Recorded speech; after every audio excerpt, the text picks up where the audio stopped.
उदयपुर देहात एवं शहर जिला कांग्रेस कमेटी ने सोमवार को मनरेगा बचाओ सप्ताह जन आंदोलन के तहत संभागीय आयुक्त कार्यालय के बाहर शांतिपूर्ण धरना प्रदर्शन किया और राष्ट्रपति महोदया के नाम ज्ञापन सौंपा। धरने को संबोधित करते हुए देहात जिला कांग्रेस अध्यक्ष रघुवीर सिंह मीणा ने कहा कि यह लड़ाई सत्ता के अहंकार के खिलाफ नहीं बल्कि गरीब और मजदूर के संवैधानिक अधिकारों की रक्षा का संकल्प है। वहीं शहर जिला कांग्रेस अध्यक्ष फतेह सिंह राठौड़ ने कहा कि मनरेगा करोड़ों गरीब परिवारों के सम्मान से जीने का हक है, इसे कमजोर या खत्म नहीं होने दिया जाएगा। कांग्रेस नेताओं ने केंद्र सरकार पर मनरेगा को कमजोर करने का आरोप लगाते हुए इसके मूल अधिकार आधारित स्वरूप में बहाली की मांग की। धरना प्रदर्शन में कांग्रेस के कई वरिष्ठ नेता, जनप्रतिनिधि एवं कार्यकर्ता मौजूद रहे। मनरेगा को नमस्कार।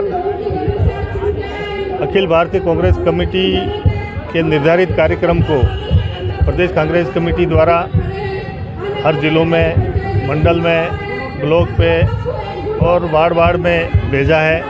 उसके तहत 45 दिन का जो कार्यक्रम था वो कार्यक्रम लगभग पूरा होने जा रहा है। प्रदर्शन, धरने और केंद्र सरकार का जो गैर जिम्मेदाराना पूर्व नरेगा कानून को भंग करके और नया कानून लाए, उसके तहत राजस्थान के हो चाहे पूरे देश के गरीब ग्रामीण क्षेत्र में रहने वाले जितने भी गरीब लोग हैं उन सब लोगों के भविष्य पर एक प्रश्न चिन्ह लगता जा रहा है। ग्रामीण क्षेत्र की मुख्य आजीविका जो नरेगा के तहत थी, नरेगा से गांव में बैठे गरीब व्यक्ति को गांव में ही अपनी पंचायत में काम मिल रहा था और उसके तहत जो भी कमाई होती थी, पैसा आता था, उससे घर गुजारा चलता था।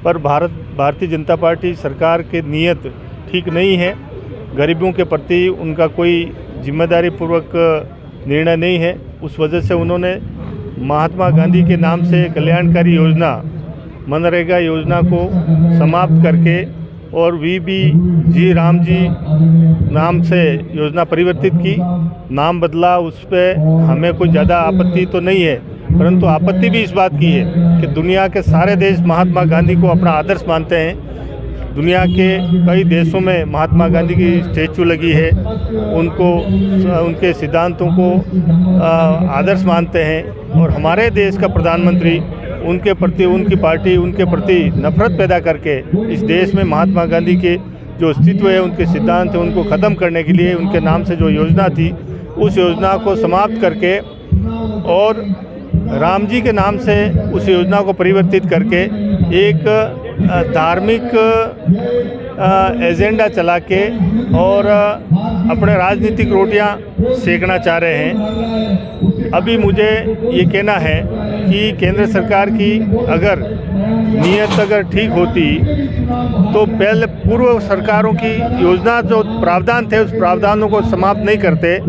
आज इस तरह से 60% केंद्र सरकार और 40% राजस्थान सरकार या स्टेट की सरकारों का जो हिस्सा तय किया है उसमें स्टेट की सरकारें इस भार को वहन नहीं कर पाएगी।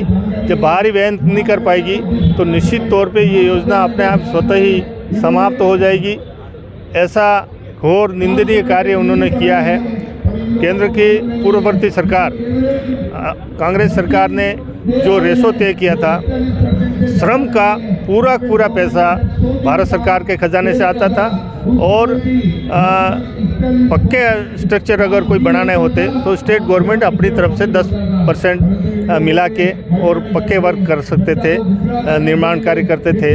परंतु आज जिस तरह से इन्होंने निर्णय किए हैं उससे ग्राम स्वराज की जो भावना थी वो भावना नष्ट हो जाएगी, क्योंकि गांव में बैठ के जो ग्राम सभा के माध्यम से जो निर्णय होते थे, काम के प्राथमिकता तय होती थी, अब वो प्राथमिकता भारत सरकार तय करेगी और राजस्थान सरकार हो चाहे स्टेट की सरकारों को पाबंद किया गया है कि अगर आपने सैंक्शन से ज़्यादा काम करा दिया तो राजस्थान की सरकार अपने जेब से खर्चा करेगी। तो निश्चित तौर पे सरकारें ना तो उनके पास पैसा होगा, ना उस पाबंदी के कारण ना तो काम सैंक्शन करेंगे, तो गांव के लोगों को किसी भी तरह से रोजगार नहीं मिलेगा। कल ही बजट जारी हुआ, सरकार की नीयत तो कल ही दिख गई। कल केंद्र का बजट जो जारी हुआ है उसमें ये स्पष्ट प्रावधान किया है कि 1700 करोड़ रुपए तो राजस्थान के कम किए हैं बजट में, और 2000 करोड़ मध्य प्रदेश सरकार ने किए हैं, और 1000 करोड़ छत्तीसगढ़ सरकार के कम किए हैं। इस तरह से कई सरकारों के बजट में कटौती की है। तो इससे अखिल भारतीय कांग्रेस कमेटी एवं प्रदेश कांग्रेस कमेटी के निर्देश अनुसार मनरेगा बचाओ संग्राम को लेकर आज संभागीय आयुक्त कार्यालय उदयपुर पर उदयपुर शहर एवं देहात जिला कांग्रेस कमेटी के द्वारा शांतिपूर्ण धरना रखा गया, जिसमें पूर्व विधायक प्रीति जी, पूर्व विधायक त्रिलोक जी, अनेक संभाग स्तर के विधायक, पूर्व विधायक, नेतागण, पदाधिकारी, कार्यकर्ता उपस्थित है। आज हम सबकी मांग है कि जिस तरह से ये नरेंद्र मोदी भारतीय जनता पार्टी की जो केंद्र की सरकार है, वो गरीबों के ऊपर जो हमले किया जा रहा है, आज महात्मा गांधी के नाम को लेकर उन्होंने नाम बदला जो बदला, लेकिन उसमें उनकी अनेक योजनाएं बदली है।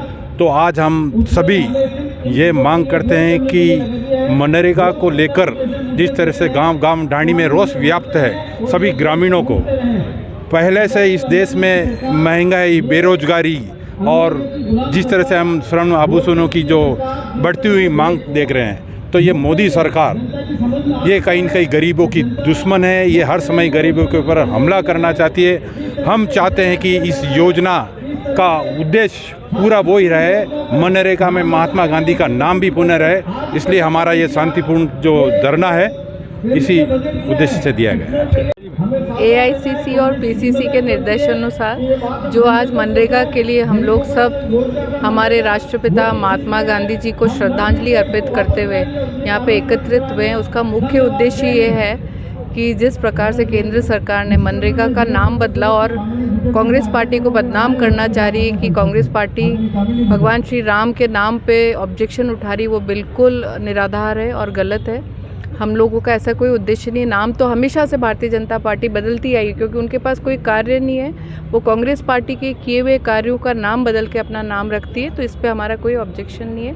मुख्य मुद्दा ये है कि मनरेगा में जो पहले 90% पैसा केंद्र सरकार देती थी और 10% राज्य सरकार, तो उसका उन्होंने जो 40-60 का रेशो किया है उसे बंद किया जाए, पुनः 90% केंद्र सरकार दे। दूसरा मुद्दा ये है कि नरेगा जो एक परिवार के हाथ को काम देता है, एक परिवार को सम्मान देता है और उसी के गांव और पंचायत का विकास कराता है, उसे रोकने का प्रयास किया जा रहा है। वो किस तरह किया जा रहा है कि मोदी सरकार के द्वारा जो भी कार्य अब दिए जाएंगे वो हमारे गांव में जो रोज़गार के लिए जा रहे हैं नरेगा के लिए, उनको वो ही कार्य करना पड़ेगा। जबकि इसका मुख्य उद्देश्य सोनिया गांधी जी ने इसलिए इसको करा था कि गांव की बहन बेटी बुज़ुर्गों सबको गांव में ही, उनकी पंचायत में ही रोज़गार मिले, जबकि उनको अब दूर दूर जाना पड़ेगा, जो कि संभव नहीं है। इस प्रकार तो नरेगा बंद हो जाएगी। दूसरा मुख्य कारण है कि पहले इसकी गारंटी आपके पंचायत के हाथ में रहती थी, अब ये गारंटी ठेकेदारों के हाथ में जा रही है, जो कि बहुत गलत है। पंचायत में रहेगी तो पंचायत का पूर्ण रूप से विकास हो पाएगा और गांव के लोगों को रोज़गार मिल पाएगा।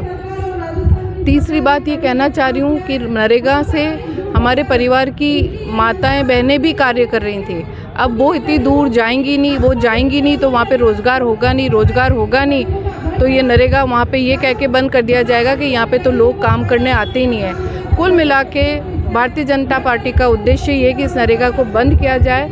उन्होंने जिस प्रकार की प्रक्रिया अपनाई है वो बहुत गलत है। इससे और गरीबी, बेरोज़गारी बढ़ेगी और चोरी डकैती बढ़ेगी, क्योंकि जब नरेगा में जो लेबर काम करके शाम को दुकानों पे साहूकार से अपना खाना, अपना आटा तेल खरीदती, वो खरीदना बंद हो जाएगा। वो बंद हो जाएगा तो वो साहूकार की दुकान में फैक्ट्री से सप्लाई नहीं आएगी, खेतों से फैक्ट्री में सामान नहीं जाएगा, तो ऑटोमेटिकली सब जगह बेरोज़गारी बढ़ेगी, चोरी डकैती बढ़ेगी, क्योंकि पेट की भूख को बुझाने के लिए गरीब व्यक्ति कुछ न कुछ तो ज़रूर करेगा। तो मैं भारतीय जनता पार्टी से यही कहना चाहती हूँ कि नरेगा को पुनः बहाल रखें।